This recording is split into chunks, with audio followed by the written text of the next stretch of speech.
Before we dive into today's episode, we have some exciting news to share. Our spring cohort of the Next Economy MBA begins on March 28th, 2023, and we want you to join us. We designed the Next Economy MBA for entrepreneurs and change makers who are helping to create a world that works for all life. During this 9-month program, you'll learn practical skills on how to transform your organization into one that is just, equitable, and regenerative. Plus, you'll join an alumni community of over 400 impact leaders who are transforming organizations around the world. Interested in learning more? Visit lifteconomy.com/MBA to view our course curriculum and sign up for a free intro session with our facilitators. Thanks for listening, and now on to the show.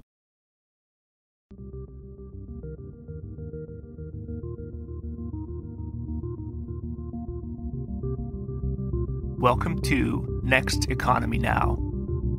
The goal of this podcast series is to highlight the leaders who are taking a regenerative, bioregional, equitable, democratic, racially just, and whole systems approach to creating the new economy. I'm Kevin Bayuk, a partner and worker owner at Lift Economy. My guest today is Franz Hochstrasser. Franz is the co-founder of Raise Green. He has been working at the intersection of policy, climate change, environmental and social issues for more than a decade. This includes 8 years in the Obama administration as senior advisor to the Special Envoy for Climate Change at the Department of State. Before that, he was Deputy Associate Director at the White House Council of Environmental Quality, working on energy, environment, climate policy, and public engagement, and a confidential assistant and legislative analyst at the U.S. Department of Agriculture, working on conservation, energy, food security, science policy, and open data. He holds a Master's of Environmental Management from Yale University and a Bachelor's from UC Santa Cruz. Franz, welcome to the podcast. Thank you so much, Kevin. Delighted to be here. Go Slugs. Go banana slugs. Indeed.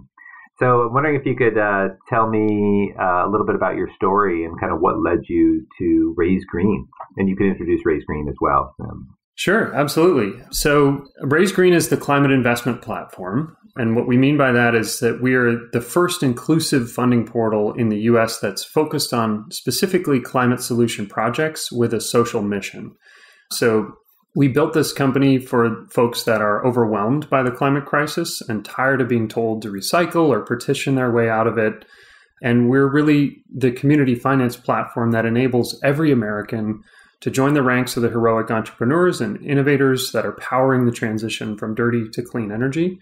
So we invite anyone, accredited or non-accredited or institutional investors, to join those actually making a difference, reclaim ownership of the energy system, and put their money to work for the future as well as a return. And we let folks invest as little as $100 while opening up the tools for climate entrepreneurs, whether they're doing project companies or climate startups, to raise money directly from their communities. And arrived at that business about 4.5 years ago after spending time, as you mentioned, working for Barack Obama for about 9 years, and then going back to graduate school and really studying the central challenges of unlocking capital and doing it in a way that really attempts to bring everybody along, not leave anyone behind, and democratize access. Wonderful. Thanks, Franz. Thanks for recognizing that gap and making something that's available. I'm going to unpack a term that I know most of the listeners of Next Economy now are familiar with, but you mentioned accredited or non-accredited. So maybe let's focus on the investor side for a moment. Accredited investors in this country, kind of state by state, just think of, if you're not familiar with the term, wealthy individuals with either a certain net worth or a size of annual income, less, certain assets. And that generally means 1% to 2% of the population of any state is, accredited.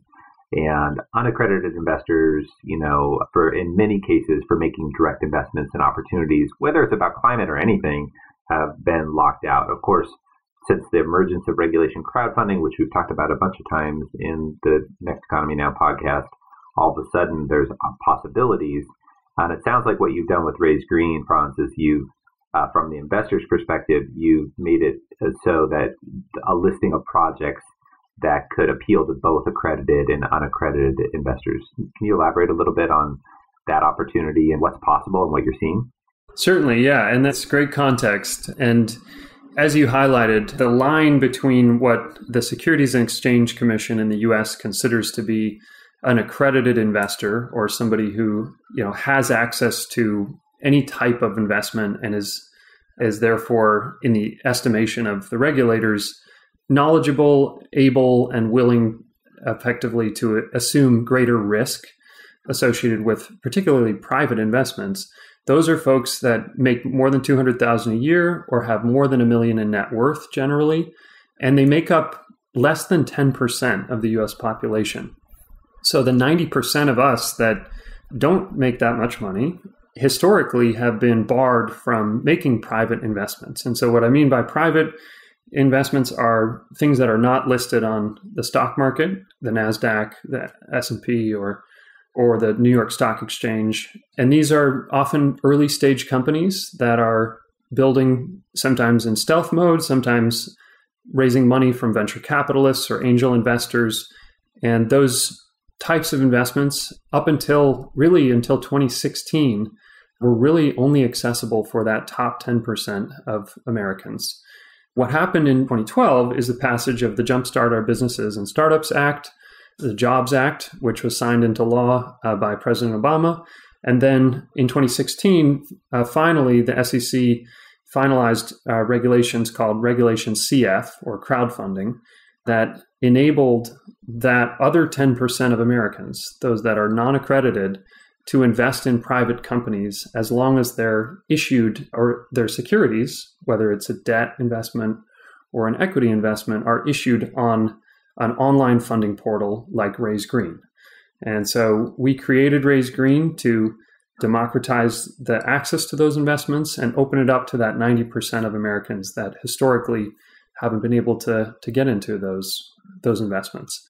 So when did you launch Raise Green, and how long have investors been able to find projects and make investments? Yeah, so we officially launched July of 2020. And since then, we have now offered 16 different securities offerings. We've raised more than $5 million through the marketplace. And we have a couple thousand investors that have made transactions on our marketplace.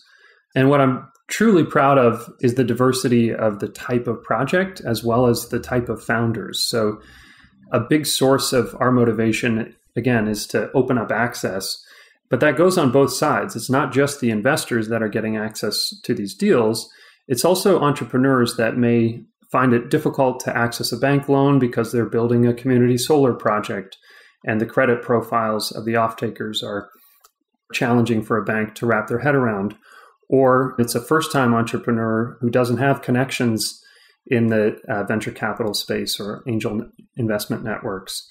And so that pronounces itself in the form of, less than 3% of businesses that have attracted venture capital being women founded, and less than 1% of businesses attracting venture capital being founded by Black or brown founders. So on our marketplace, we're proud to be able to say that more than 50% of the offerings that we've done have been led by women or minority founders. Great. So this is providing opportunities for investors who maybe traditionally haven't been able to put any savings they have, even modest amounts, like you said, minimum of $100, or maybe their retirement savings, into climate action, but also that there are entrepreneurs who may be categorically excluded from some of the traditional financing markets for a variety of reasons, but oftentimes along lines of identity, to be able, for those founders to be able to access those types of funds. And so even though it's early, 16 projects, over 50% of them, either women or Black or brown founder owned and operated or founded. So good signal so far. Can you describe anything about the projects that are listed on Raise Green? Like, what kind of projects are they? And, also from an investor's perspective, I'm sure some of the prospective investors who hear this might be thinking, what kind of securities are they? Are they debt, equity, or either or both, or some type of royalty on revenue? Or what does the typical security look like if there is a normal yet at this point? Sure, yeah. So when we started the business, we had this beautiful dream that we could make it easy for anybody to become a solar developer. Sort of like Uber, turned a bunch of folks who didn't think they could drive a cab into, drivers that are making a living out of it. We wanted to give that same kind of sustainable side hustle possibility to anyone and do it specifically to tackle the mid-market solar industry. So we're talking solar projects between 50 kilowatts and 5 megawatts roughly. They cost around, anywhere from $50,000 to $5 million, depending on your cost per watt. And so that was really the market that we went after initially. In the way that Amazon started with books in the 90s, we wanted to start with community scale solar. And we did, and we went out and built tools to enable folks to do that. We even ran an accelerator program with 15 aspiring developers and found that, the complexities of developing projects are still, frankly, too difficult for a lot of first-time entrepreneurs, especially, as well as, even climate activists that care deeply but don't have the background in finance to get their head around. And so what we've done now is broaden out the aperture of project type.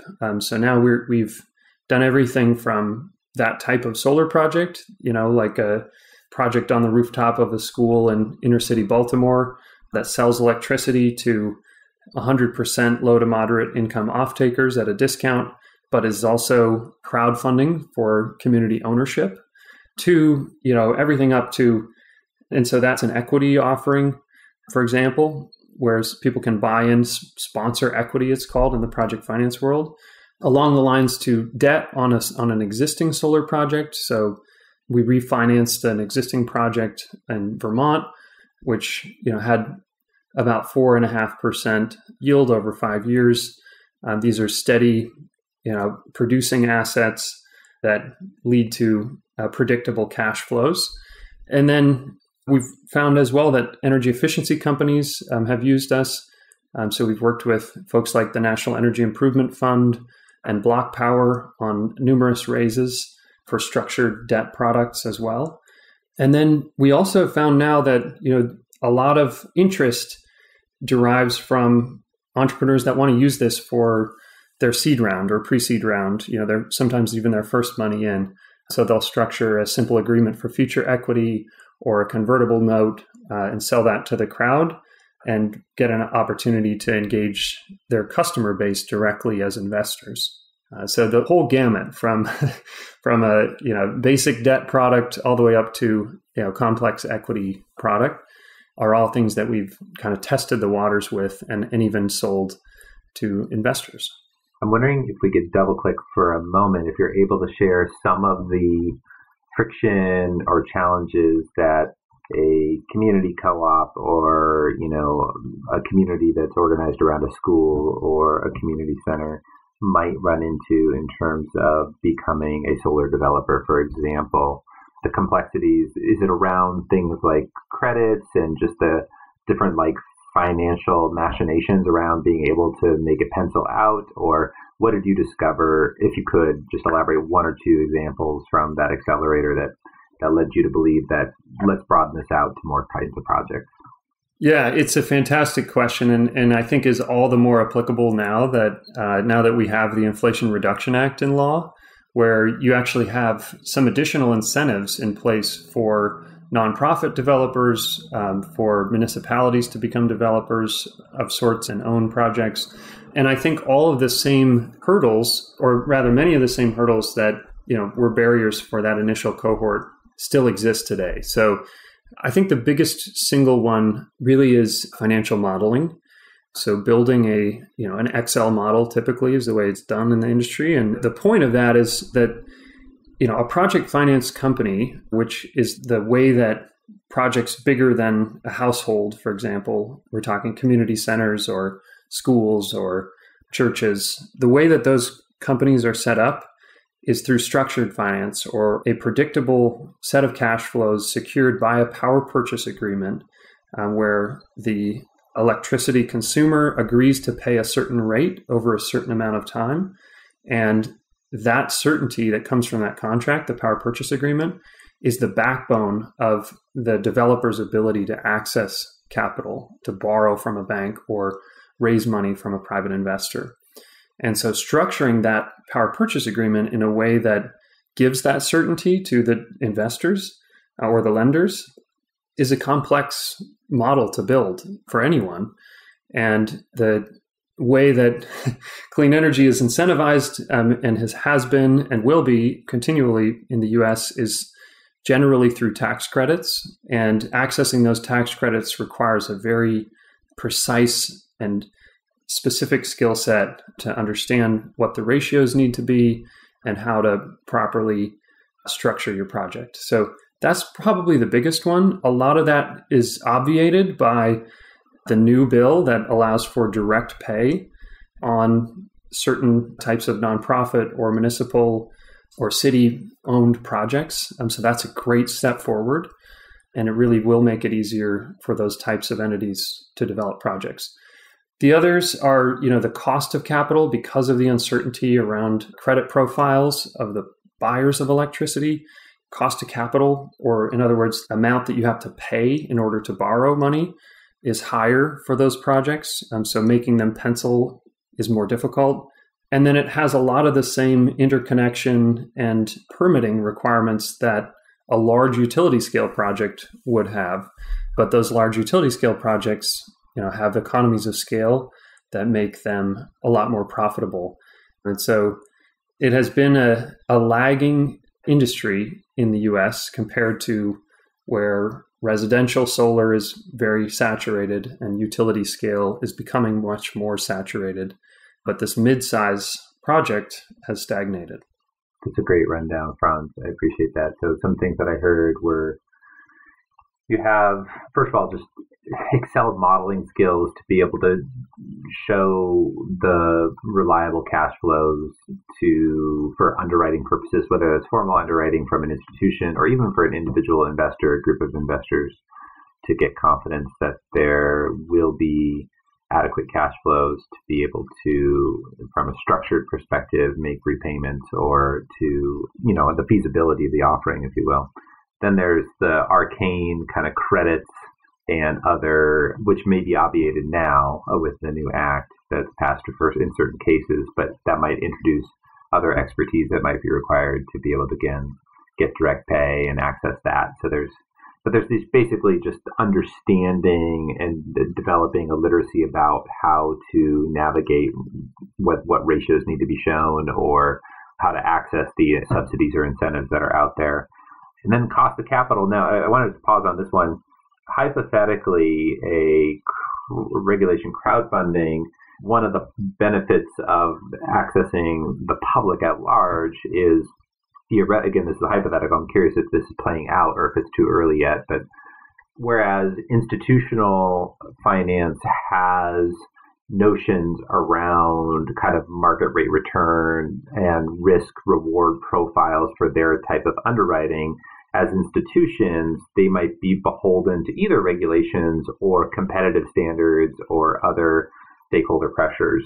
As individuals who might be investing $100, $200, they might not be subjecting themselves to those same risk-reward profiles. So the possibility for a lower cost of capital by accessing funding from the crowd is, I think, one of the potential promises. We see it very frequently in the world of most climate action, whether we're talking about diversified renewables or efficiency or certainly nature-based solutions, is generally the case that the perceived risk of taking action versus the reward or the return profile is generally a large mismatch, at least with institutional finance. So there's a couple $1 trillion that sits on the sidelines by saying there's no opportunities for us to invest. What they really are saying, but not saying out loud, is there's no opportunities that match the return mandates that we have vis-a-vis the perceived risk of what we're seeing. Exactly. But the idea of having a large crowd of individuals who are investing small amounts that could be more tolerant of quote-unquote perceived risk, or maybe even more progressively acknowledge the risk of not taking action, where institutions might be a lot slower to come around to acknowledging our risk calculus. Does that hypothesis, this idea that the cost of capital theoretically could be lower through Raise Green, has that started to play out, or are you seeing that, or is that still something we expect to see in the future? That's incredibly well put and spot on.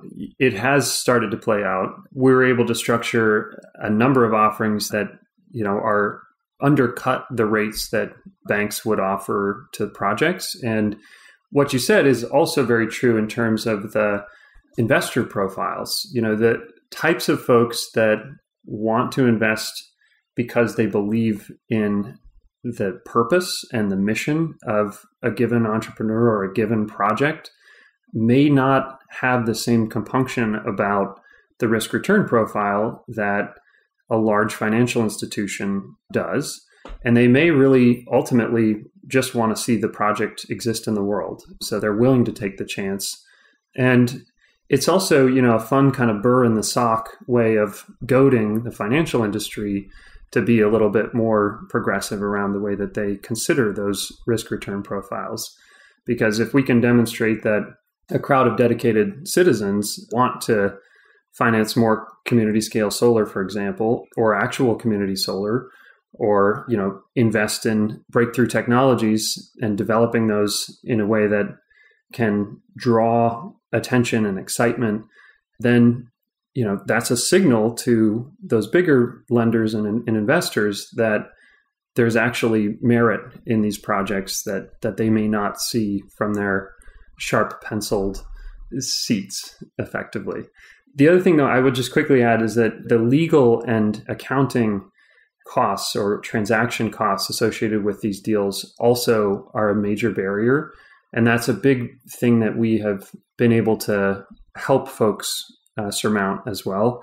So we developed a software product we call the Originator Engine, and it provides templatized legal documents and securities and financing documents for issuers so that they don't have to go to a lawyer and have them write those whole cloth. They can take these documents that are 80 or 90% there, have the lawyers bless them effectively, and save on the transaction costs as well. So that helps reduce cost of capital in addition.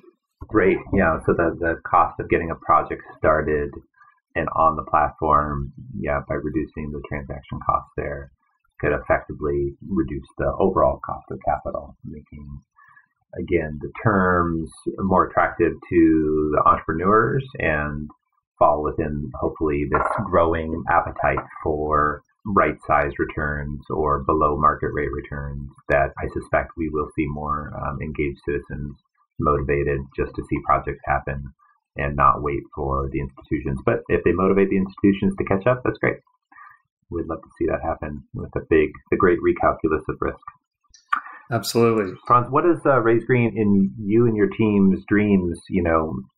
Wave a magic wand and it all works out. Things are really going well over the next 10 years. What might we expect to see? What are some of the possibilities and features? What are some of your goals with regards to Raise Green? Yeah, well, this is a fun one. So we started this business really to democratize sustainable investment and crowdfund a healthy, just, and sustainable future. We've been saying that from day one, and we see, that roughly 70% of Americans that say they want to do something about climate change and that they would do it if they were asked, according to the Yale Program on Climate Change Communications, they're not getting asked. And it turns out that, fear is one of the biggest motivators and most motivating emotions. But the most motivating emotion, according to polling, is pride. And what we view as our theory of change and what we want to see happen in the US and really across the world in the next 10 years to 2030 or 9 years to 2030 and beyond is a bunch of community organizations stepping up, taking back the reins of power in a way that they want to see climate solutions developed, and that they have ownership and are benefiting from the wealth that's created by developing those projects locally, retaining that wealth, particularly in communities that are getting hit first and worst by the impacts of these compounding problems of public health, climate crisis and economic disparity. So, this really is a tool, and we want that tool to be used far and wide to have, 10,000 cities and towns across the US with 5 to 10 or 20 or more climate solution projects deployed and owned by the folks that want to see those projects exist, so that we can move past an extractive capitalist model where those with money make more money by lending that money and getting it back, versus an inclusive capitalist model where we all have equity and ownership and are benefiting from making investments in the transition that we so direly need to make. Thank you for that, Franz. And what I heard there was, in particular, I love this idea of communities, decentralized communities owning their own energy generation assets, as an example, or climate change mitigating assets. So if we had, communities that owned solar infrastructure to be able to power both, say, community centers, homes nearby, almost maybe even microgrids, who knows, in certain locations. And the idea would be that with a low enough cost of capital, that the ownership of those assets for their producing lifetime beyond, the cost of installing, getting the equipment, installing it, that as those continue to produce power renewably from the sun or the wind or whatever renewables are out there, that the communities retain ownership of those assets, and they could decide whether they reduce the cost of electricity over time, which effectively leads to more resilience and savings, or that any of the profit making that might happen from the ownership of those assets, that those profits could be distributed to the community themselves, in part by the way it was owned, as either part of the financing or after the financing, after some kind of exit of the original funders, if the cost of capital was low enough. So is that sympathetic with kind of like what you're saying? I love that part of the vision.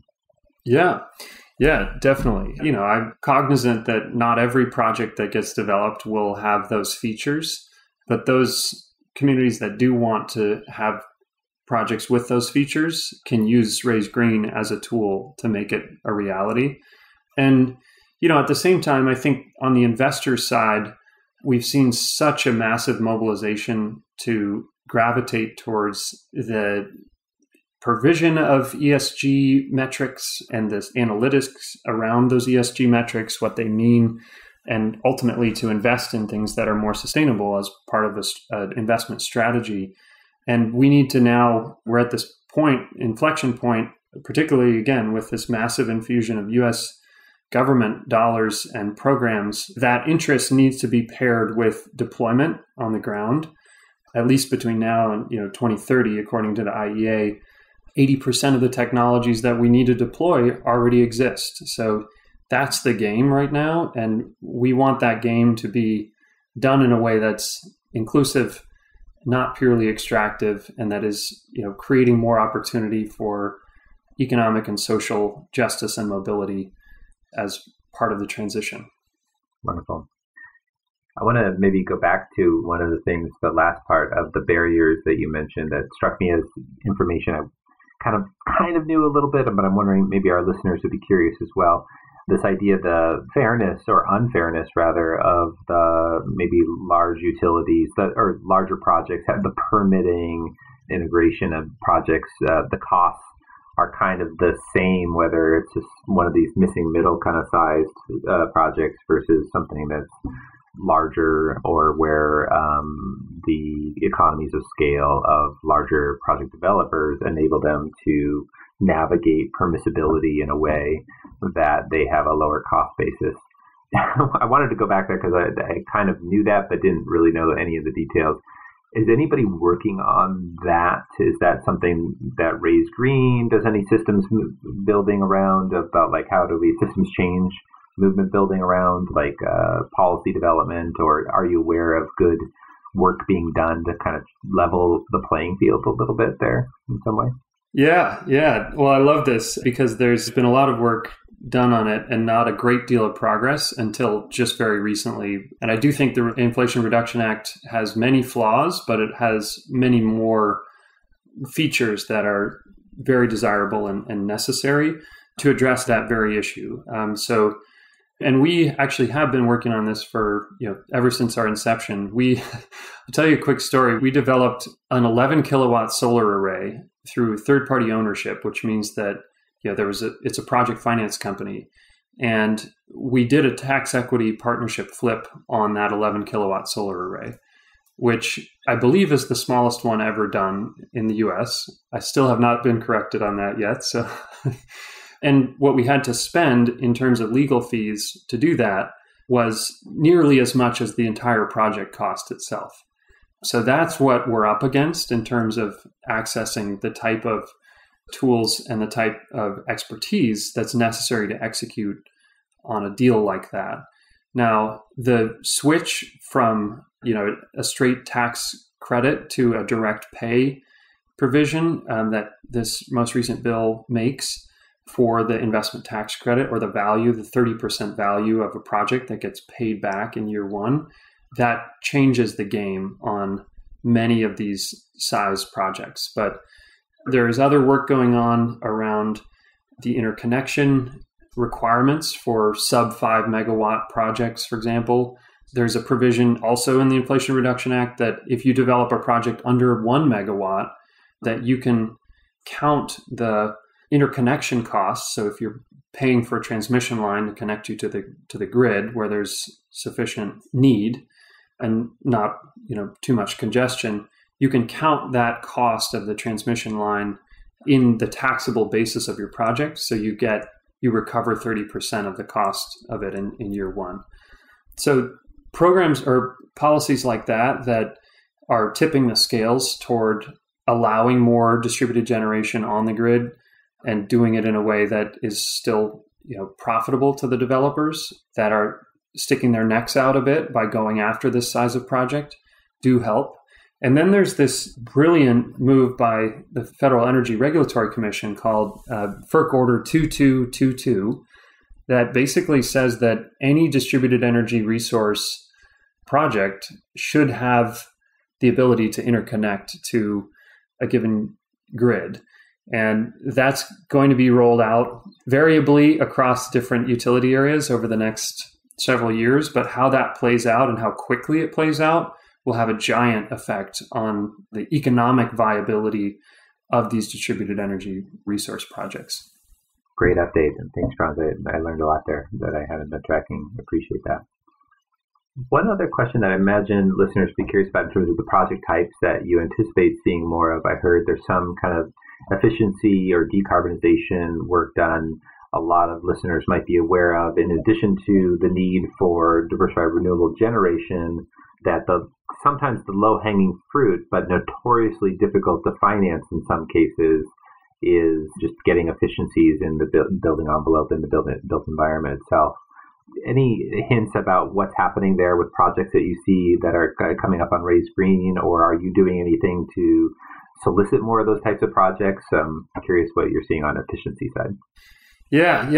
Efficiency got a huge boost from the Inflation Reduction Act, the climate bill, as well, to the point where, heat pumps now are going to be effectively, if you install a heat pump, you're going to get a $2,000 tax credit back from the federal government, which didn't exist before this bill. So there's great incentive there. And what we've seen just in the previous 2 years, basically, as we've been working with energy efficiency financiers, is that the upfront costs of making energy efficiency upgrades, whether it's heat pumps or more efficient or solar hot water heaters, or even just simple duct improvement and weatherization, that those still cost more than the average homeowner is usually willing to spend. And so there's a whole bunch of different approaches to be able to lend them low-cost capital homeowners to make those upgrades, to go after energy efficiency at the commercial or community scale for buildings that are larger. And it's getting better by the day, and it's going to get way better now that we have a law in place that prioritizes it at the federal level. But yeah, I'm excited. Great. So, recent legislation at the time of this recording portends a potential bright future for changing, again, some of the general calculus around efficiency. And we might imagine seeing more community co-ops who can help with weatherization and efficiency projects in residential neighborhoods, maybe arrange for the upfront cost to install these features and provide for savings for the residents and a transfer of assets as the homes and other buildings in the neighborhood become more resilient. So more community resiliency, and we're just maybe at a new phase where some of the things that have been notoriously difficult to finance are getting easier, and that might be signals for what it might happen in the future. It might become easier and easier. And then having places to go like Raise Green to be able to access lower cost of capital. And again, hopefully the institutions do catch up, but if they don't, even if they do, Raise Green allows a number of people, I think it's some $20 to $30 trillion of U.S. retirement savings, most of it in the public equities market. If we could just get $1 trillion of that to go into our energy infrastructure from individual choices, then we'd have a tremendous amount of opportunity to do some of what's required by 2030. So I appreciate you for making the platform, making it accessible to people, highlighting some of the work. Franz, before we finish this episode, is there anything else that listeners should know about Raise Green or stuff you're excited about, anything that you want to close with? Certainly, yeah. Kevin, you're so articulate, and I greatly, greatly appreciate the opportunity to join you and your listeners. Just to hammer on that last point that you raised, and folks want to learn more about the type of investment opportunities that we have, they can visit us at raisegreen.com. Invest.raisegreen.com is where all of our offerings are. And then if you're raising money or you want to raise money for a local project that you're developing or a climate tech company that you are building, join us as well on raisegreen.com. Reach out to myself, Franz at raisegreen.com. Happy to connect. But, the moment in time that we are in is so crucial. I know you've hammered this home with numerous guests, but the longer we wait to deploy climate solutions like heat pumps in every house, like electric vehicles, like solar on your rooftop, all of which you can get incentives for now from the federal government, up to $10,000 per household.